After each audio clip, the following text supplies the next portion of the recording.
Mata batin terbahagi pada 6 tahap. 6 tahap. Yes. 6. 6. Oh. Kita pergi tahap pertama, tahap peka dan rasa.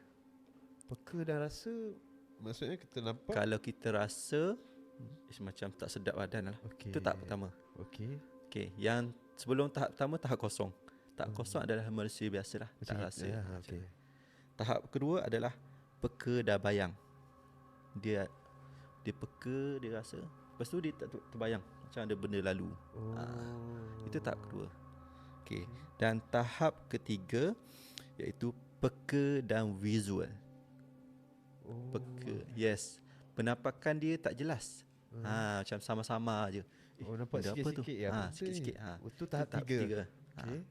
Dan tahap keempat adalah tahap peka aura dan maklumat. Maksudnya maklumat macam mana pula? Peka dia rasa dan aura dia kuat, tak boleh. Macam sesak nafas, macam aura dia jahat ni, aura jahat bukan aura baik. Lepas tu beremam, panas. Lepas tu ada visual, boleh nampak jelas. Kita nampak jelas. Okey, ini hantu raya, ini hantu Pontianak. Itu tahap 4. Okey. Dan tahap 5 makhluk dan alam gaib. Siapa yang selalu nampak mata terhijab terbuka luas, dia berada yang tahap 5 lah. Contohnya, kebiasaannya untuk yang tahap 5 dan 4, dia akan terbuka apabila dia mengalami gangguan seperti sihir.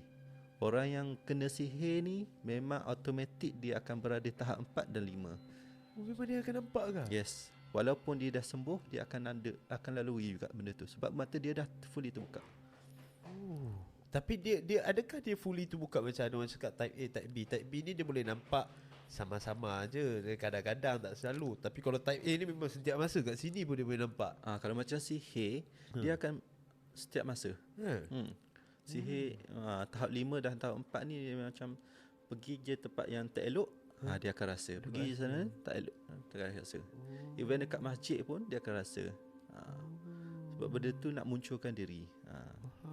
Dan yang tahap ke-6 adalah tingkat guru lah, yang mana tahap yang paling tinggi orang-orang alim ulama, Nabi, Nabi sendiri yang pernah berdakwah masuk ke alam jin, yang mana ada sahabat nak ikut dengan hitam Nabi buat apa kan. Nabi pergi keluar, pergi ke alam jin. Nabi cakap kepada sahabat, dia buat bulatan, kamu duduk sini, jangan keluar sebab ada bulatan ni. Lepas tu dia pun hilang, tiba-tiba hilang. Dia pun berdakwah alam jin. Itu cara Nabi. Itu tahap yang paling tinggi lah. Tahap guru-guru, wali